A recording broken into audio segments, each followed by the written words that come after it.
ואני אתחיל עם סיפור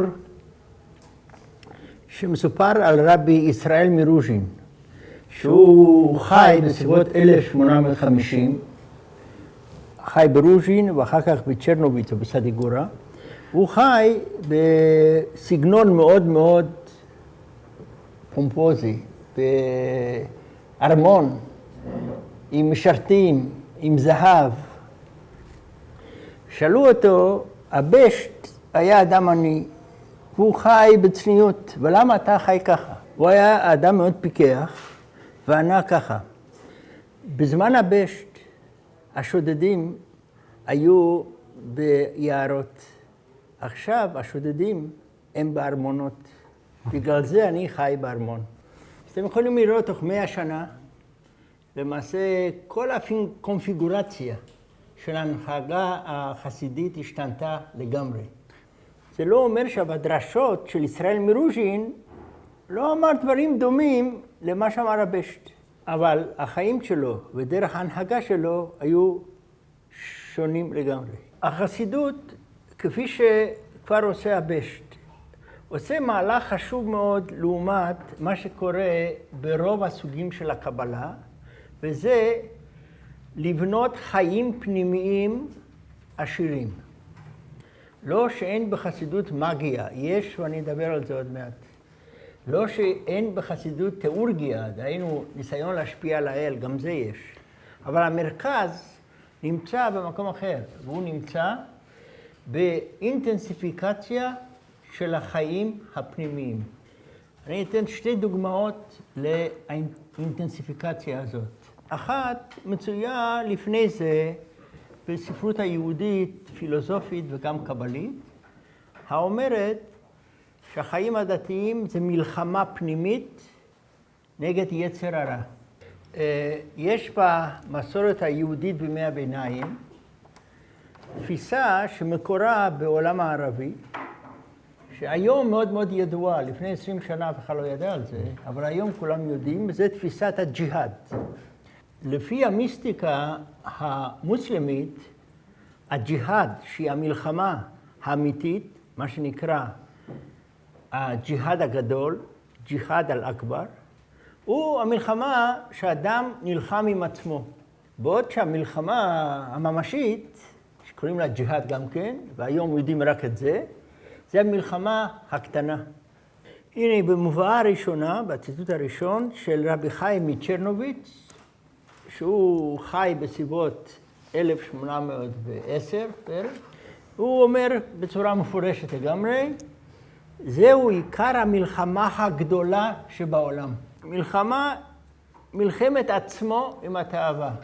וכך הלאה, אתם יכולים לראות, מה שחשוב הוא למעשה המאורעות החיצוניים. לא שאין מלחמות בחוץ, יש מלחמות.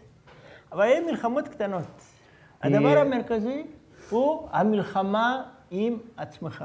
הוא מניח, כמו שהבשט למעשה הניח, שמי שמצליח במלחמה עם עצמו, הוא יוכל אחר כך לגבור במלחמות החיצוניות.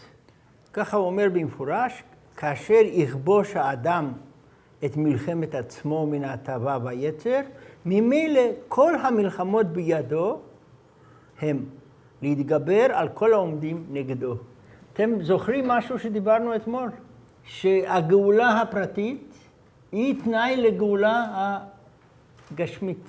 אותו עיקרון מועבר עכשיו למה שנקרא מלחמה פנימית, האומר, יש אינטנסיביות של החיים הפנימיים, אבל אין להתעלם מן מה שקורה בחוץ מבחינה גשמית.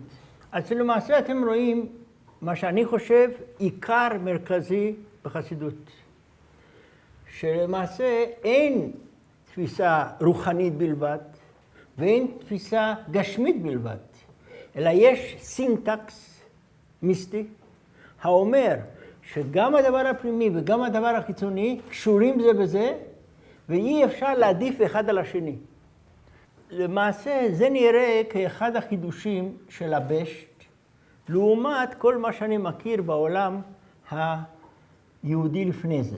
שיש מלחמה גדולה, אבל מי שעוסק במלחמה גדולה לא עוסק במלחמה קטנה, ולהפך. מה שמעניין כאן הוא הדגש על הקשר בין הרוחני והגשמי.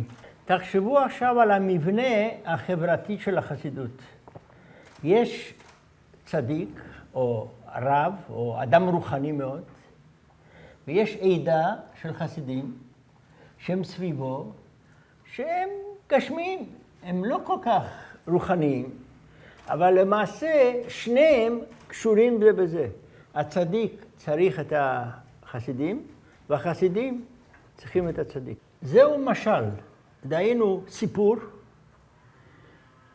שזה הייתה חלק מתוך הפעילות של הבשט, לספר לאנשים פשוטים משלים או סיפורים, ולהעביר דרך הסיפורים את המסר הרוחני שלו. מבחינתי, העמוד הזה הוא העמוד היפה ביותר בכל הספרות החסידית. הסיפור מתחיל שמלך בנה ארמון באחיזת עיניים. הנקודה החשובה פה, אחיזת עיניים. והוא עשה מסביב הארמון מחיצות או קירות, ובין הקירות הוא שם חיות וחיילים שמפחידים את האנשים שרוצים לבוא למלך. המלך רוצה שיבואו לראות אותו, ואנשים רוצים לבוא לראות אותו. אבל זה קשה, זה מפחיד. יש אנשים שמתקרבים, לפי הסיפור גם יש שם כל מיני אוצרות, לוקחים אוצר והולכים הביתה. רק אדם אחד מצליח להתגבר על כל המכשולים ולהגיע כמעט עד המלך. ברגע שהוא מגיע קרוב למלך הוא מתייאש וצועק, אלי, אלי, למה עזבתני? אבל אחר כך הוא מגיע למלך עצמו ורואה את פני המלך, והוא עובר טרנספורמציה שהופכת אותו למשנה למלך, לקוסמוקרטור, לאדם שיכול לעשות כל מה שהוא רוצה בעולם. הוא עובר במונחים של, נניח, של הנצרות הפרבוסלבית, הוא עובר אפותיאוזה. ואז הוא רואה שלמעשה כל המכשולים הם אחיזת עיניים. אין קירות ואין חיילים, הכל אחיזת עיניים. זה סוף הסיפור. סיפור מאוד מסובך. ברור שהמלך זה האל, שהוא ברא את העולם. אבל אף פעם במסורת היהודית, האל לא בורא את העולם באחיזת עיניים. העולם הוא לא אחיזת עיניים בעולם היהודי, ובשניים שלושה מקומות בכל הספרות היהודית, שמישהו אומר דבר דומה, הוא דוחה את זה. זו פעם ראשונה שמישהו אומר את הדבר הזה, אחיזת עיניים, בצורה חיובית. לדעתי, יש כאן גלגול של התפיסה ההודית של מאיה. אם תשאלו איך הבשט ידע בקרפטים או בפודוליה על מאיה, זו שאלה טובה. אבל זה לא בלתי אפשרי. בספר שנתפס בלבוב, יחד עם שבחי הבשט, שנמצא פה על השולחן, באותו בית דפוס, באותה שנה, נתפס ספר בעברית, שמתאר באריכות, בשני עמודים, את דלאי למה, עם השם דלאי למה, עם השם טיבט, עם לסה, עם כל המונחים, עם הריטואלים הסודיים של הבודהיזם הטיבטי. כך שההנחה שהייתה השפעה הודית על הבשט היא בעיניי לא קשה. יותר קל להבין עכשיו אלמנט אחר שמופיע כאן, והוא למה בן המלך צועק, אלי, אלי, למה עזבתני? אני מניח שאתם יודעים מאיפה לקח, למרות שזה מהתנ"ך. שום בן מלך בתנ"ך לא אמר את המשפט הזה, והבן המלך היחיד שאמר את זה, זה ישו. הנה יש לכם הבשט. התחלת הסיפור זה מאיה, אמצע הסיפור זה העניין של הפסוק שמופיע בטקסטים נוצריים ויהודים לא מצטטים את זה. בסוף הסיפור זה אפותיאוזה שהאדם הופך להיות כמו ישו קוסמוקרטה. אבל הבש לא סיפר את הסיפור הזה כדי שילמדו אותו במחלקות של דתות השוואתיות. הוא רצה לומר משהו אחר, והדבר האחר הוא הדבר החשוב ביותר בסיפור. אדם מסתכל לעולם והוא רואה בעיות. הוא רואה קיר, הוא רואה חיות, הוא רואה חיילים, דברים שמפחידים אותו. העולם נראה רע, אבל מה שהבשט אומר הוא, זה רע רק למי שלא רואה את האמת. מי שרואה את האמת, רואה שהאל נמצא לא באיזה ארמון רחוק, אלא הוא נמצא בכל מקום. העולם הוא אילוזיה, אבל מאחורי האילוזיה הזאת יש הנוכחות של האל בכל מקום. או בצורה אחרת, בחלק החיצוני העולם הוא רע, אבל זו אשליה. בחלק הפנימי העולם הוא טוב והוא אל, והאדם יכול להפוך להיות לאל. המסר הזה הוא לא בדיוק מתאים למה שדיברתי בהתחלה על המלחמה הפנימית, שמניח דואליסט פנימי, קונפליקט פנימי, לא הקשר אל האל חשוב, אלא המלחמה עם עצמך. למרות זאת אני חושב ששתי הגישות שהן שונות באופן עמוק, שתיהן באות מהבשט ומבטאות שלבים שונים בהתפתחות שלו. אני מניח שהתפיסה של המלחמה, שאני קורא לה המודל האגוני, מאגון, היא תפיסה מוקדמת יותר, שהוא למד אותה מספרים, שזה עוסק במלחמה מתמדת שלא נגמרת אף פעם, בעוד שהתפיסה הפנתאיסטית היא תפיסה מאוחרת שלו, שהוא עצמו יצר את המשל, ואני קורא לתפיסה הפנתאיסטית תפיסה נואטית של הכרה.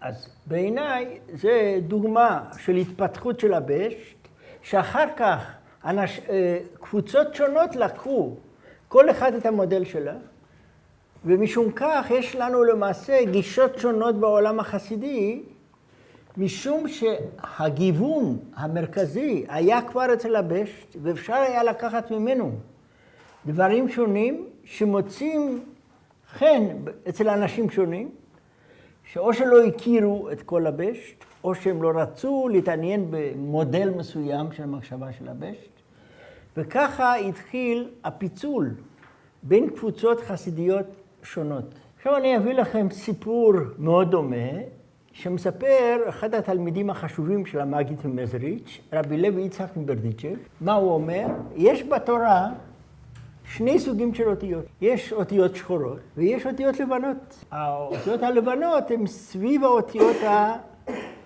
השחורות. למעשה יש בתורה שתי אלפביתות. אנחנו קוראים רק אחד מהם.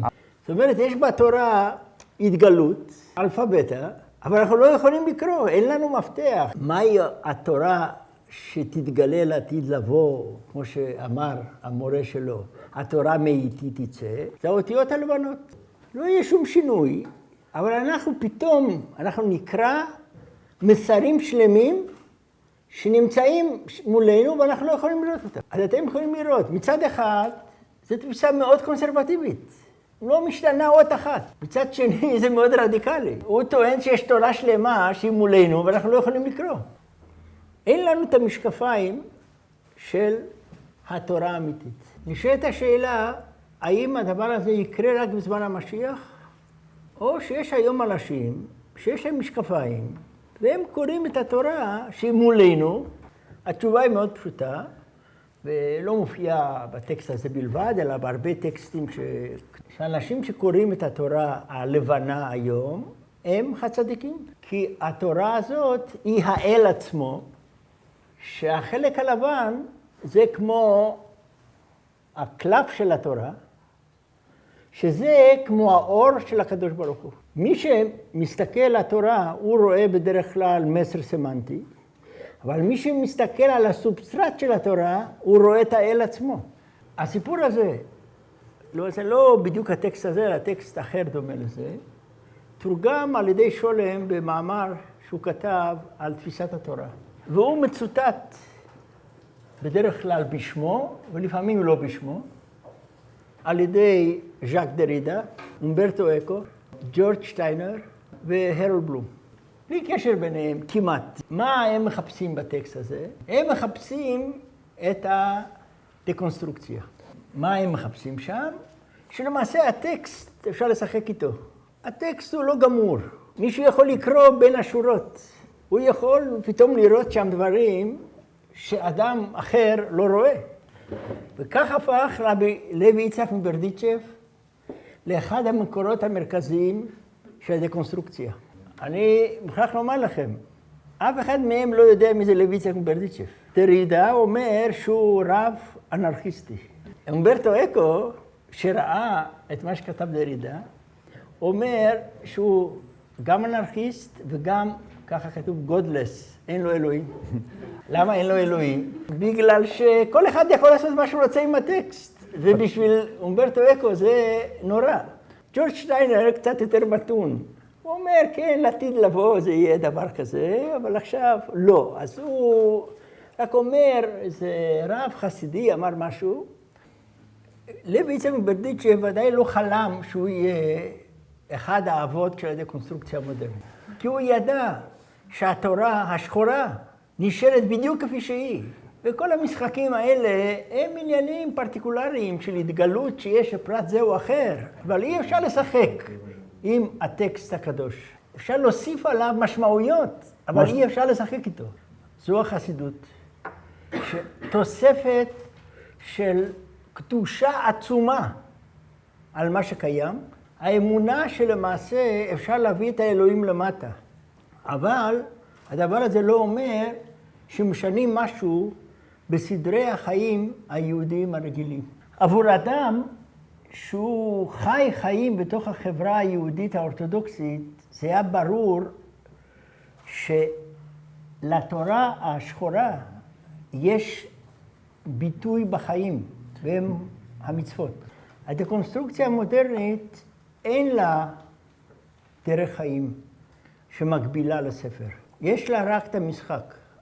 אינני יודע כמה זמן הדקונסטרוקציה תחזיק מעמד, אבל אני מניח שזה יהיה הרבה פחות מאשר החסידות. אז יש בחסידות עולם רדיקלי, אבל הוא יכול להיות רדיקלי רק בגלל שהיא קונסרבטיבית.